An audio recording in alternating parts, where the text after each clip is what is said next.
Nagdududa ka sa kilos ng partner mo, no? Huwag kang mag-alala, i-reveal ko sa'yo ang mga signs na katawan lang ang habol sa iyo at hindi mo pa alam.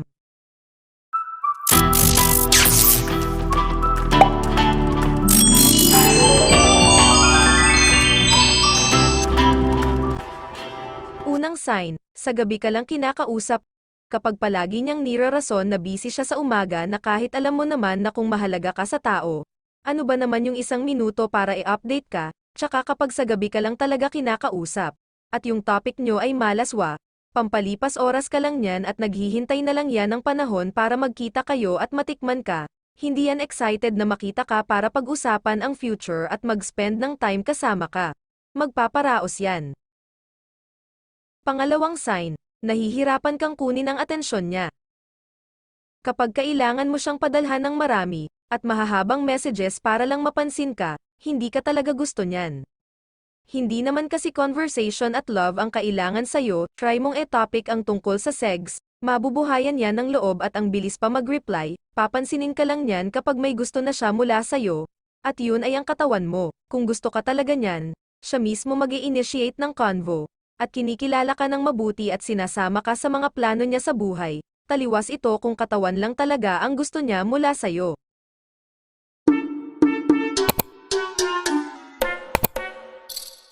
Pangatlong sign, walang foreplay. Malalaman mo ba kapag selfish ang partner mo sa kama? Siyempre, kapag siya lang yung gustong makaramdam ng pleasure, at hindi ka binibigyan ng foreplay, ibig sabihin wala siyang pakialam kung masisiyahan ka sa gagawin nyo, dahil mas importante sa kanya ang makaraos, nandyan din ang pakiramdam na medyo nagmamadali siya, at gusto ng labasan, mararamdaman mong ginagamit lang talaga ang katawan mo para sa kaligayahan niya, kapag mahal ka. Gusto niyang masatisfy at mapasaya ka. Pang-apat na sign, umiiwas pagkatapos magtalik. Matapos kanyang gamitin, mapapansin mo na parang umiiwas siya sa kama, yung tulog na agad siya, kundi kaya ay nakatalikod at hindi ka na kinakausap, kapag gusto mo namang tumabi, magdadahilan siyang masikip, mainit o hindi kaya ay pagod, wala kang choice kundi dumistansya na lang, mapapaisip ka na lang kung ano yung feeling kapag kayakap mo ang taong mahal mo after niyong gawin ang bagay na yon.